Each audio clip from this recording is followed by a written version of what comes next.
All right, so let us start with next question of simple harmonic motion.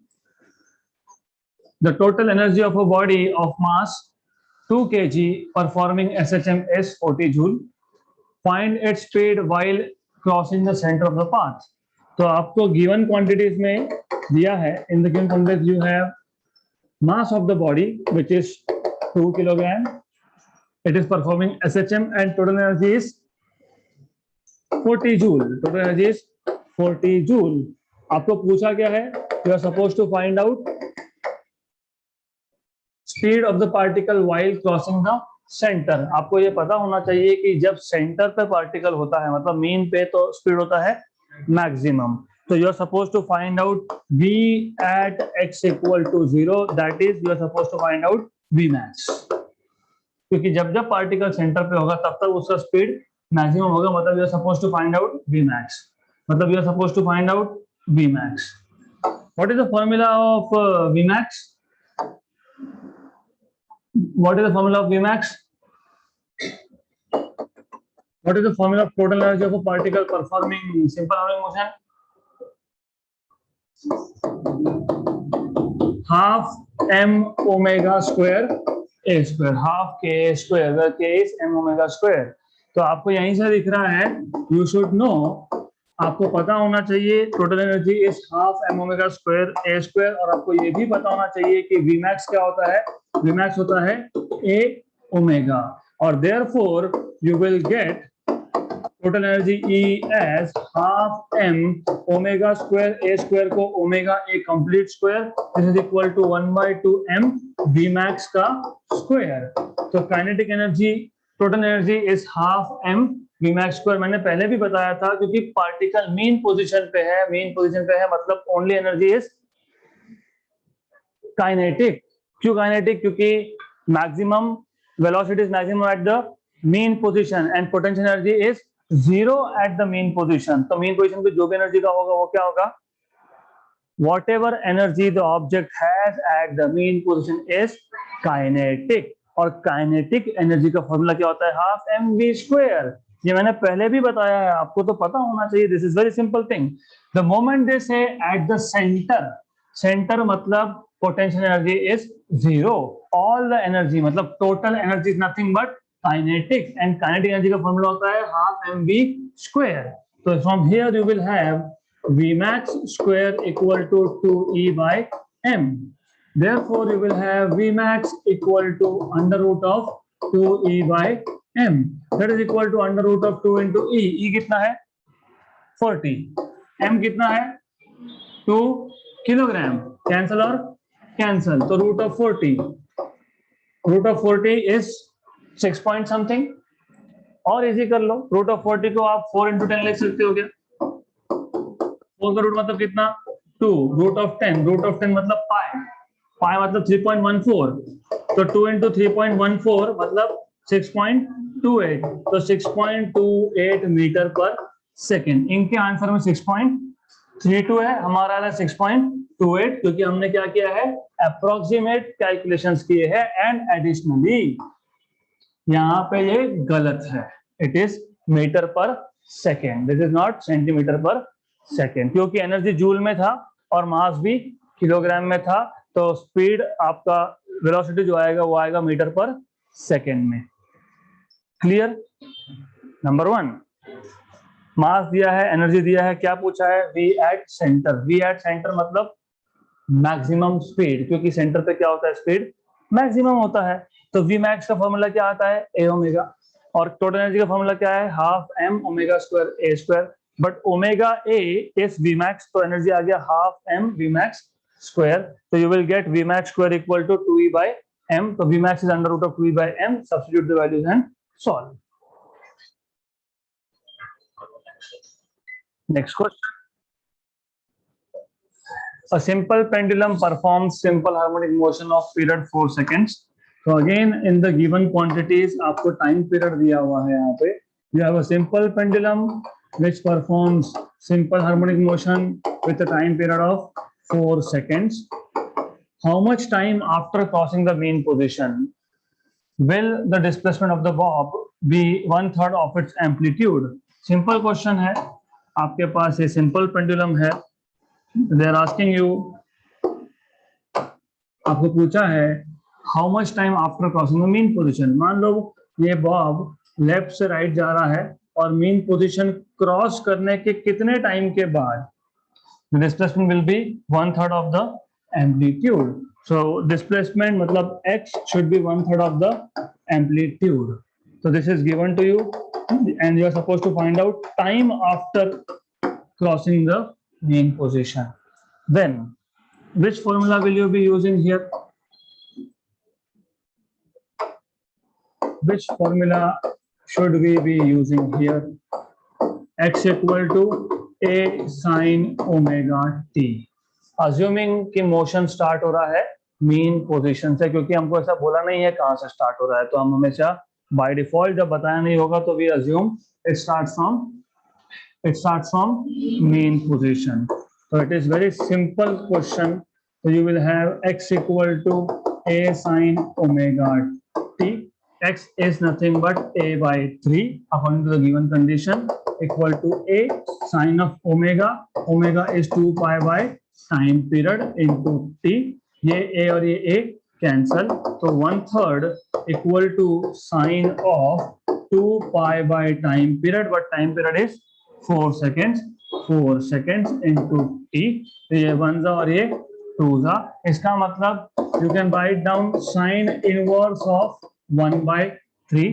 यहाँ पे sign यहाँ पे लाया तो sine inverse of 1/3. This is pi t by 2, क्योंकि यहाँ पे पाई बाई 2 बचा था तो ये पाई टी बाई 2 आएगा. साइन इनवर्स ऑफ 1/3 मतलब 0.3333, तो sine inverse of 0.3333 equal to pi t by 2. अभी जो साइन इनवर्स ऑफ 0.33 है ये आपको लॉग बुक में से मिलेगा. लॉग बुक में साइन टेबल है, साइन टेबल में 0.33 ढूंढना पड़ेगा और वो ढूंढने के बाद ये आता है 0.3398. So this is 0.3398 equal to pi t by 2. तो ये आपको मिल जाएगा t is equal to multiply by 2 कर दो. एक काम करो, ये 0.3398 मतलब 0.34, 0.3398 मतलब 0.34, उसका डबल कितना होगा 68. तो 0.68, ये 0.68 आ गया रफली upon pi. What is 1 upon pi? 0.318. तो 0.68 इंटू 0.318 इतने सेकेंड्स, तो कितने सेकेंड? 0.2163 और 0.2163 आता ही है. ये 0.7 है, 0.68 मतलब 0.7 और ये 0.3, 7 से 21. हाँ, तो ये 0.2163 आएगा answer after doing calculations. Easy, it is 0.2160 second. तो क्वेश्चन बहुत इजी था. टाइम पीरियड दिया है आपको पेंडुलम का, आपको बोला है कितने टाइम के बाद मीन पोजीशन क्रॉस करने के बाद कितने टाइम के बाद डिस्प्लेसमेंट होगा a/3. तो डिस्प्लेसमेंट का इक्वेशन लिया x equal to a sin omega t. वहां पे x यहाँ पे a/3 डाला है. Then left hand right hand side पे a है, sin omega is 2 pi by time period into t. Time period is 4 seconds. Substitute करो, सिंपलीफाई करो. sin inverse of 1/3 is pi t by 2, but 1/3 is 0.33. sin inverse of 0.33 from logbook is 0.3398 pi t by 2, and then you just have to simplify and get the final answer. Next question.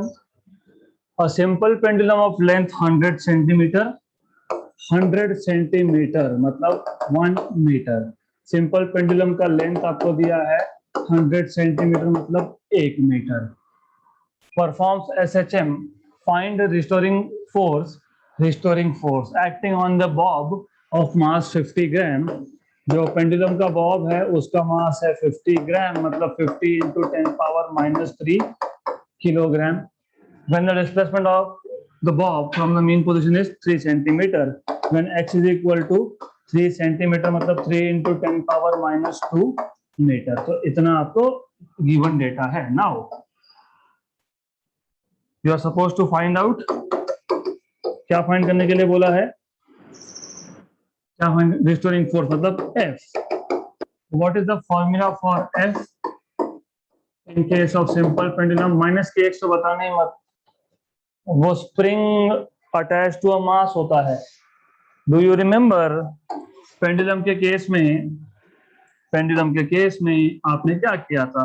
आपने एक yes mg sin theta exactly, तो you have basically pendulum here, then आपने इसको displace किया और displace करने के बाद आपने कंपोनेंट्स किए थे फोर्सेस के, उसमें से mg जो है वो वर्टिकली डाउनवर्ड था, mg यहाँ पे था tension T dash in the string, then what you do is इस लाइन को आप एक्सटेंड करते हो। क्यों एक्सटेंड करते हो? क्योंकि जो एंगल बनता है यहाँ पे, ये जो एंगल है, this angle was semi vertical angle theta, तो ये भी आएगा थीटा, तो ये आ जाएगा mg cos थीटा, और यहाँ पे mg sin theta. mg sin theta was the necessary restoring force, अगर आपको याद होगा तो restoring force was mg sin theta. फिर आप लिखते हो force equal to minus mg sin theta, minus क्यों? क्योंकि फोर्स टुवर्ड्स मीन पोजीशन मतलब नेगेटिव साइड में डायरेक्टेड है, इसके लिए नेगेटिव लिखते हो। फिर आप बोलते हो theta is small, for small theta sin theta is approximately equal to theta, therefore you write down f equal to minus mg theta, then you say this is length of the string and this is x, फिर आप बोलते हो x equal to l theta, arc length x is radius into theta, तो you say x equal to l theta, तो theta equal to x by l, therefore f equal to minus mg x by L। तो ये आता है restoring force का formula in case of simple pendulum. mg sin theta provides necessary restoring force, f is minus mg sin theta, negative sign मतलब the force is directed to the left, तो minus mg sin theta, for small angle theta sin theta is approximately equal to theta, तो restoring force is minus mg theta, और ये theta जो है, ये theta यहाँ से x is l थीटा, तो theta is x by l, तो theta is x by l, यहाँ पे x by l सब्स्टिट्यूट करोगे and you will get restoring force as minus mg x by l। तो मैंने repeat करके दिया है, but it is expected from you to know all this, तो you should know all this, आपको ये पता होना चाहिए that this is the formula for force that you need to use. So solution, and of course you need to use only magnitude of the force, so magnitude wise you can write down f equal to mg x by l, only magnitude of the force is important to us, mg x by l। do you know what is m? 50 into 10 power 3 मतलब minus 3 मतलब 5 into 10 power minus 2। g की value 10 ले लो रफली, बाद में देखेंगे 9.8 लिखना है कि नहीं। 10 x की value 3 into 10 power minus 2 upon length 1 metre, simple. तो अगर आप, ये आ गया 5 3 15, ओके, ये आ गया 10 पावर minus 4 और 10 पावर plus 1 10 पावर minus 3, तो आपको मिल गया 15 into 10 पावर minus 3, मतलब 1.5 into 10 पावर minus 2 न्यूटन है क्या? 1.48 क्यों आया होगा? क्योंकि वो 9.8 लिया होगा, इसके लिए। अगर 9.8 लेते, if you take 9.8 here, if you take value of g as 9.8, तो अब you see what happens is 9.8 into 5, 98 5s are 49, 9.8 into 5, 9.8 into 5 अभी बता दिया मैंने, और क्या बताऊं? 49, 9.8 into 5 is 49, 49 3s are 147, क्योंकि 53 था कितना? 150, 49 3s कितना? 150 में से 3 माइनस करोगे तो 147 into 10 पावर minus 4, ये minus 2 और ये minus 2, तो ये आएगा 147 into 10 पावर minus 4, मतलब 1.47 into 10 पावर minus 2 न्यूटन, उन्होंने 1.48 लिखा है, done, simple.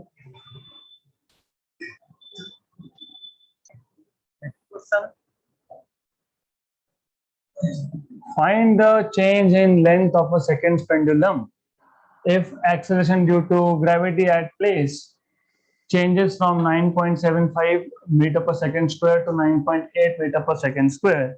So they are asking you find the change in length of second's pendulum. तो सबसे पहले आपको ये पता होना चाहिए कि लेंथ ऑफ सेकंड पेंडुलम का फॉर्मूला क्या था.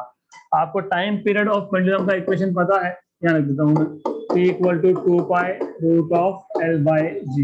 सेकंड पेंडुलम का टाइम पीरियड होता है 2 सेकंड 2 सेकंड, और यहाँ पे जैसे ही आपने 2 लिखा मतलब ये length of second pendulum, 2 cancel, तो 1 = pi under root of L by G, squaring on both sides, pi square LS by G. तो आपको पता है length of second pendulum LS is nothing but G by pi square, मतलब length of second pendulum is proportional to G.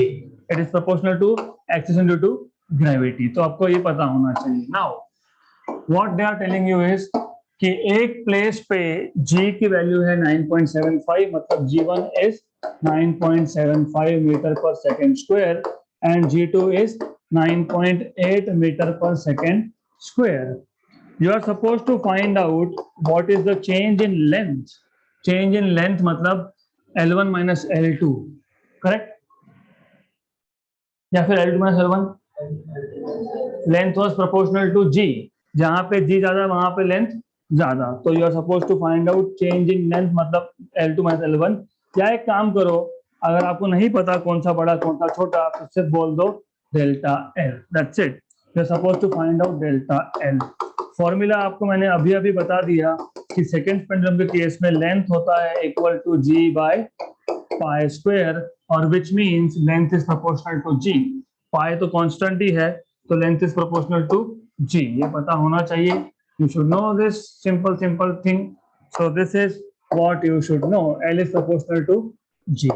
Then it is very easy. You say L2, क्या करोगे आगे?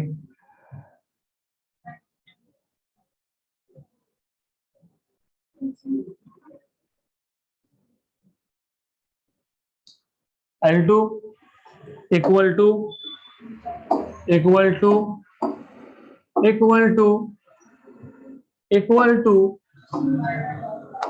G2 by pi square and L1 equal to G1 by pi square. Delta L is L2 minus L1, क्योंकि ये G2 बड़ा है इसलिए L2 पहले लिखा, G2 by pi square minus G1 by pi square. दोनों के डिनोमिनेटर में पाई का स्क्वायर है, कॉमन निकाल लिया, G2 minus G1 लिख दिया. 1 by pi square, G2 is 9.8, this is 9.75. What is 9.8 minus 9.75?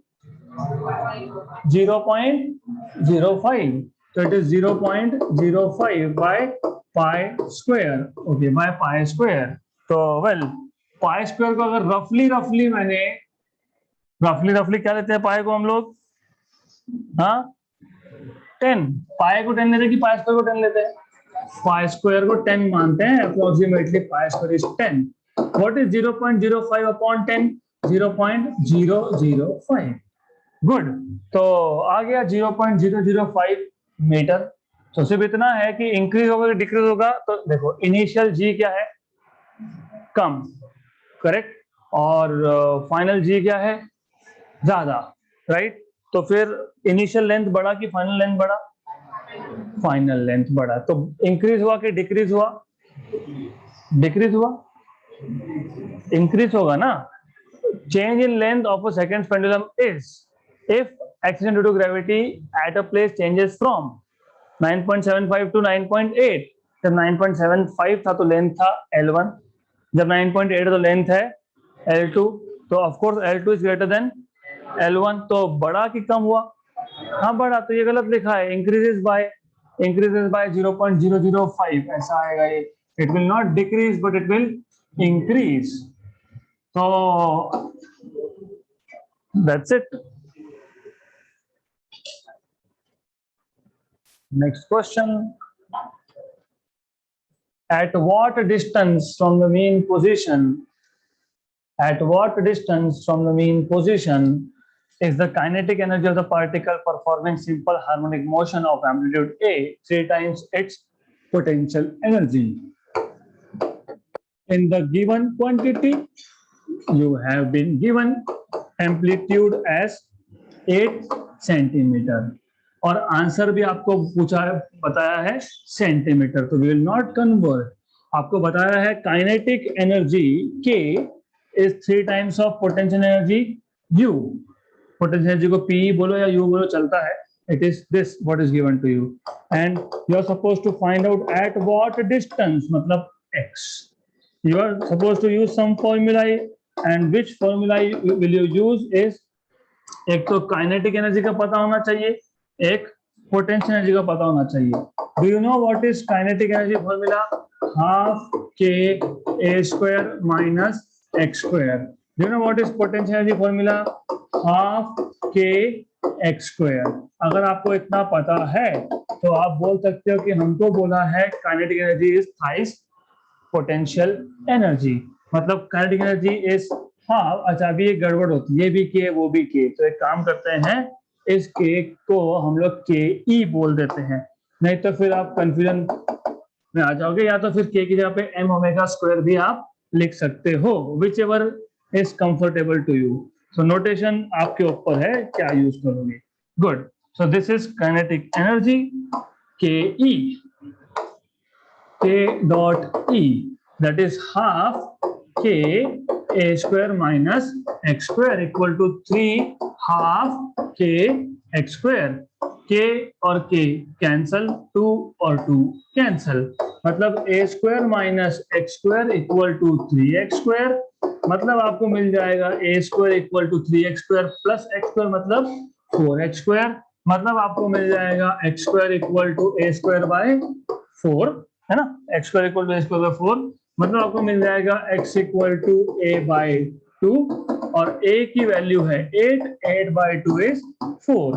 तो 4 सेंटीमीटर पे, मतलब हाफ द एम्पलीट्यूड पे. What have you learned? You have seen half the amplitude पे, है ना. Half the amplitude is 8 and displacement is 4, मतलब half amplitude पे क्या हुआ? Kinetic energy is thrice potential energy. अब इसको याद रख लेना, क्योंकि अगर जेई नीट सीटी में आया तो इमीडिएटली समझेगा K is thrice potential energy, मतलब distance should be a by 2. अगर 10 सेंटीमीटर एम्पलीट्यूड होगा तो distance will be 5 centimetre.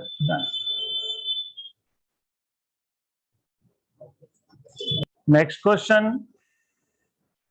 A particle performing linear SHM of period 2 pi seconds about the mean position O is observed to have speed of b root 3 meter per second when it is at a distance of b from O. तो सबसे पहले इतने statement का मतलब समझ लेते हैं. आपके पास एक पार्टिकल है which is performing SHM about mean position O. Mean position of the particle is somewhere over here O. आगे आपको बोला है इसका पीरियड है 2 pi seconds का. The speed of this particle when it is at a distance of b, है ना. जब डिस्टेंस b होगा, डिस्टेंस जब b होगा तब स्पीड कितना है? b root 3. तो speed at x equal to b is b root 3, ऐसा बोला है. Okay. If the particle is moving away from O, मतलब एट दैट इंस्टेंट, मतलब the particle is going towards right extreme, going away from O at that instant. उस instant of time पे जब वो b पे था, जब उसका स्पीड b रूट 3 था, उस इंस्टेंट पे इट इज गोइंग अवे, मतलब going towards right extreme. Find the time required by the particle to travel a further distance of b. तो इस पोजीशन से और b ट्रेवल करने के लिए उसको कितना टाइम लगने वाला है, ये आपसे पूछा है. तो first of all what is given to you? Number 1 is time period 2 pi second. Distance is how much? Distance is how much? b. Speed at the distance is how much? b root 3 meter per second. Metre पर second, और b भी metre में है, metre पर second. You are supposed to find out how much time does it take to go another distance of b, further distance of b. b पे तो है ही, और b पे जाने के लिए कितना टाइम लगेगा, तो t आपसे पूछा है. एंड ऑफ कोर्स क्योंकि यहाँ पे स्पीड की बात हो रही है तो स्पीड का फॉर्मूला तो हमको यूज करना पड़ेगा। तो स्पीड का फॉर्मूला आपको पता होना चाहिए। What is the formula for speed in general? नहीं, जनरल मतलब general formula of speed of particle performing SHM, v equal to omega under root of a square minus x square. दूसरा omega is 2 pi by time period, ये पता होना चाहिए। और time period आपको दिया है यहाँ पे कितना, 2 पाई। तो 2 पाई अपॉन 2 पाई मतलब ओमेगा की वैल्यू कितनी आ गई, 1 रेडियन पर सेकेंड स्क्वायर। नाउ आपको फाइंड करने के लिए क्या बोला है, t for what, to go further distance of B. पहले क्वेश्चन को समझो, क्वेश्चन समझ में आएगा तो आंसर अपने आप आएगा, जब क्वेश्चन नहीं समझेगा तो समझेगा ही नहीं क्या करना है आगे। पार्टिकल कहाँ पे है, x इक्वल टू बी पे, उसका स्पीड कितना है x इक्वल टू बी पे, b√3, करेक्ट। आगे क्या बोला है, टाइम पीरियड 2 पाई सेकेंड्स है। और आगे क्या बोला है, आगे ये बोला है कि और भी डिस्टेंस ट्रेवल करने के लिए कितना टाइम लगेगा। तो हमारे पास जो इंफॉर्मेशन है पहले उसका यूज कर लेते हैं। v equal to omega under root of a square minus x square. इसको कितना बोला है, b√3, ओमेगा कितना आया 1, x की वैल्यू कितनी है b, है ना, v is b√3, omega is 1, x is b। तो आपके पास आ गया यहाँ पे b√3 equal to 1 into a square minus b square, squaring on both side. √3 का स्क्वायर इज 3, b का square is b square equal to a square minus b square. मतलब इसको आप शिफ्ट कर दो, a square equal to 4b square, very good. Therefore b square equal to a square by 4, मतलब b equal to a by 2, very good, excellent. Half the amplitude, particle कहाँ था, half the amplitude, b की value क्या आई a/2, मतलब half amplitude. अब इसके आगे which means, therefore this means that particle is at